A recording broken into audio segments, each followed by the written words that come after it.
After several days in Slovenia, we're back in Croatia and ready to explore Istria. We wake up in our little villa at Sankanzian village, and we get our first real view of the Istrian countryside. We're not too far from the town of Boja. The interior of Istria is dotted with hill towns, and we're going to visit a few today. But first we're going truffle hunting. We're very close to Bozet. The town dates back to the Middle Ages, but today it's known as the town of truffles. Here's what we're looking for: black summer truffles. They have a retail price in the US of $30 to $50 per ounce.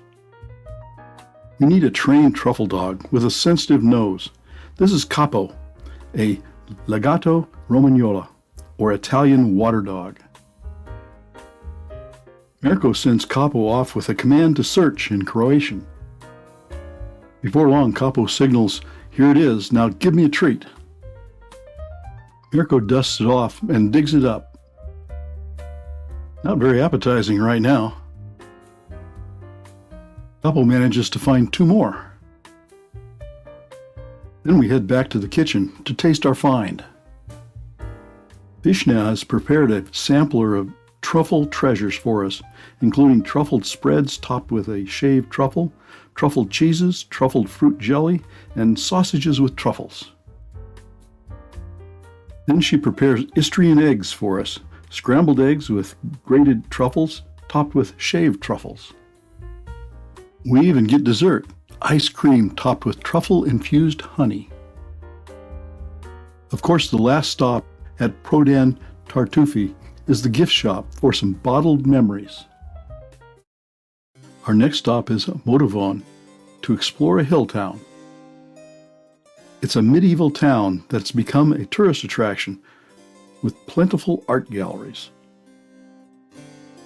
and shops selling truffle products. And rakia, a high-proof aperitif flavored with everything from fruits to herbs.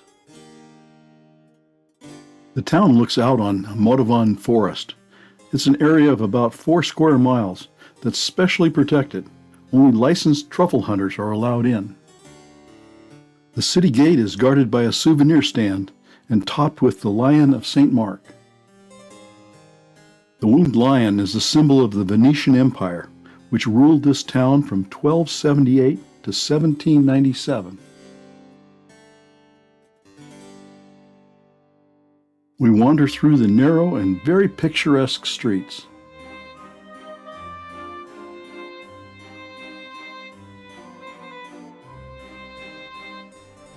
The views to the valley below are great too.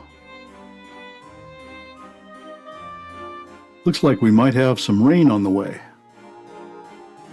Through a Gothic arch with the Lion of St. Mark.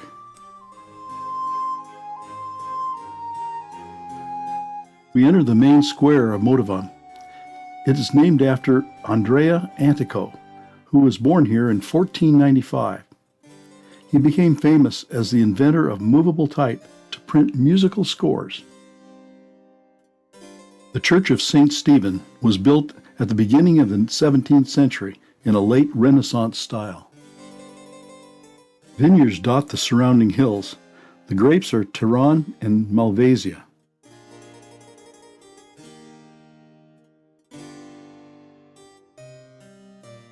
Motovun is also the birthplace of Mario Andretti, the famous race car driver. Motovun is known as the city of Vali Joza, a gentle giant. The story is based on local folktales, was written by Vladimir Nazar, one of the most important Croatian authors of the 20th century. Then back through the narrow streets and out the city gate. We have a wine tasting scheduled at Tomas Winery. We like their sparkling wine the best. And the view from the winery looking out on the vineyards was very nice. Looks like we may have dodged the rain. On to another hill town, Grozny. We stop on the road to the town to get this iconic hill town shot. Like Motovan, Grozny is full of art galleries, souvenir shops, and restaurants.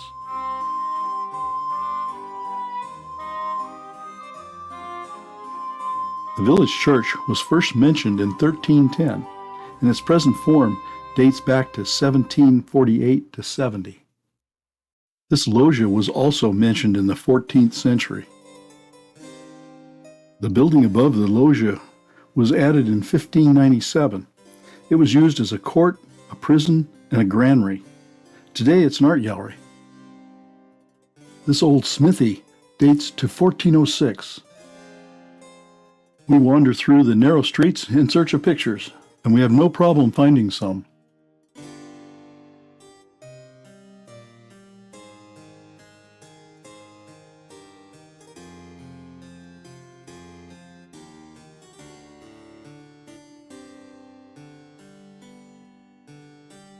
Looking out across the valley below, the rain seems to be moving our way again. It's time to head back to our little villa. After breakfast, I explore San Canzian village and hotel a little more.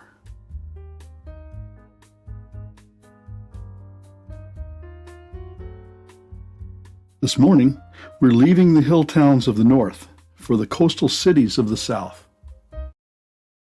Our first stop is Rovine. The Venetian influence is unmistakable.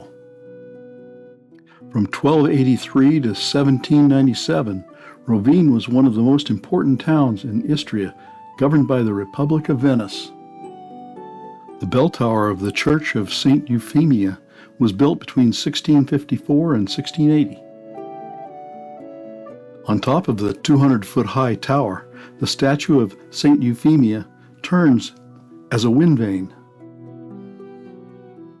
Cobblestone streets give us a lot of pictures.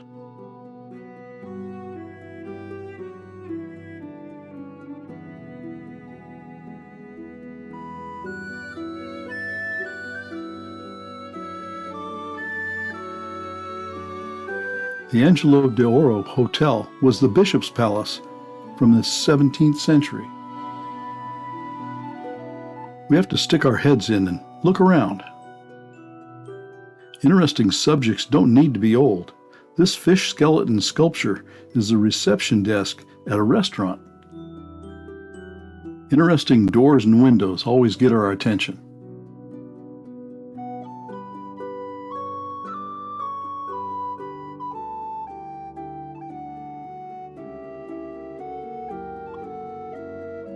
Our guide, Maya, points out this oleander and a small lighthouse. Next to the lighthouse is a World War II pillbox. Now we climb the hill to visit the Church of St. Euphemia. Rovine is protected by an archipelago of 19 small islands. The Church of St. Euphemia is a Baroque church built from 1725 to 1736. The church was originally dedicated to St. George, and the altar features St. George slaying his dragon. This shrine is to St. Euphemia. Behind the shrine is the sarcophagus of St. Euphemia. According to legend, in about 800, fishermen caught in a storm prayed for their lives, and they woke safely near Rovine to see a white light over an object sinking into the sea. They told the townspeople of the miracle, and the townspeople retrieved the sarcophagus from the water and carried it up the hill. A skeptic was struck unconscious as the sarcophagus passed. Later he revealed that he had received a vision from St. Euphemius, that the sarcophagus contained her bones. One more look around the church, and we head back down the hill. Back through the narrow winding streets, past interesting doors and windows.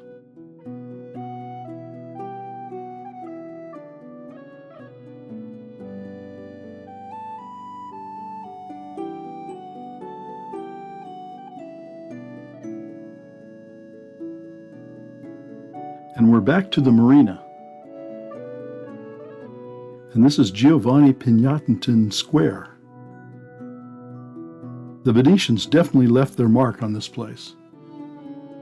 Time to leave this beautiful city and head down the coast to another important city, Pula. Pula is the largest city in Istria, and it's famous for Pula Arena, one of the best preserved Roman amphitheaters. It's the only remaining Roman amphitheater with its 4 side towers entirely preserved. It was built between 27 and 68 in the current era, when Pula was a regional center of Roman rule.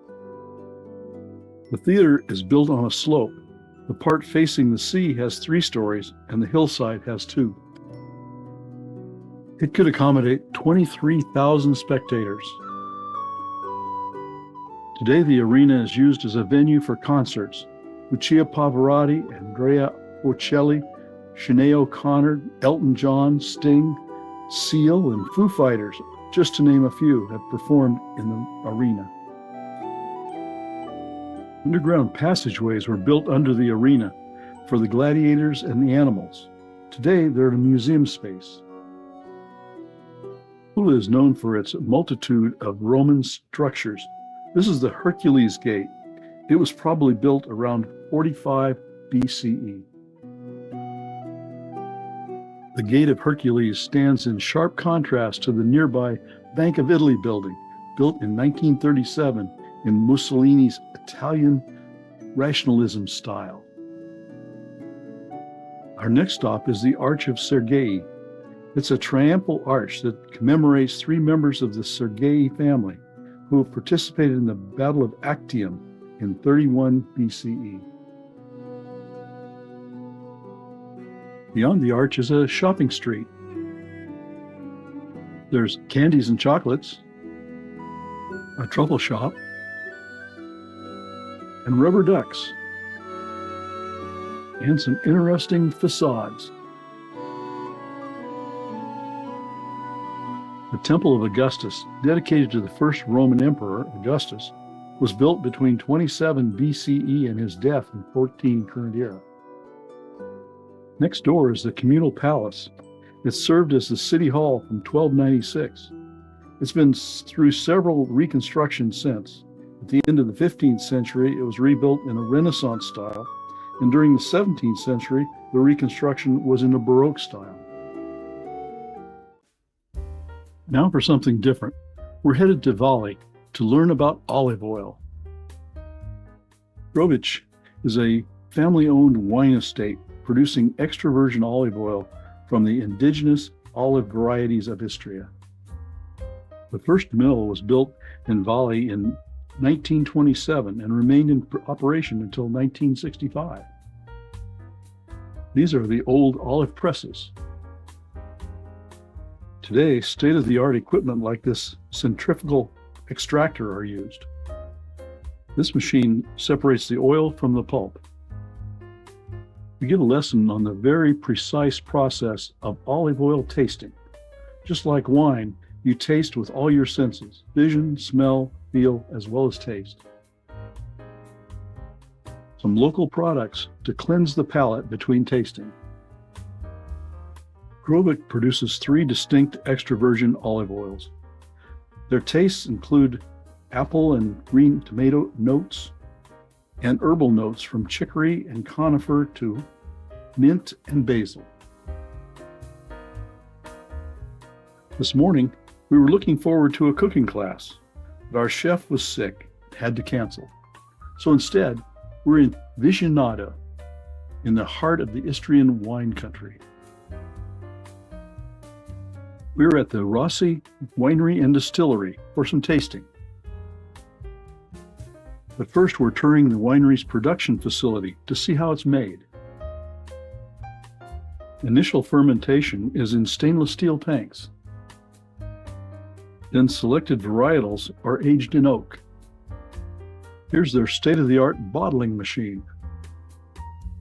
Then it's boxed and ready to be shipped, mostly to the EU. It's a beautiful day, and we're tasting under an old mulberry tree. The water glasses are really unique. Since this is a distillery as well as a winery, We start off with a signature cocktail made with Rossi gin. Next is an Istrian Malvasia. Nice, light, greenish yellow wine with a pleasant nose. Would be great with seafood. We contrast that with a limited edition Malvasia from the oldest vines in the best part of the vineyard. It's everything the first Malvasia was and more. It should be paired with foods that are more complex, like prawns with risotto or pasta with truffle sauce. Then we taste a red named after their great-great-grandfather's faithful donkey, Maro. It is a deep ruby red with berry notes on the nose and dark chocolate and pepper on the palate. We wrap up our tasting with another cocktail, garnished with rose petals. 5 stars for Rossi Winery and Distillery. Fully mellowed, we head out to our next adventure on the Gulf of Kavarna.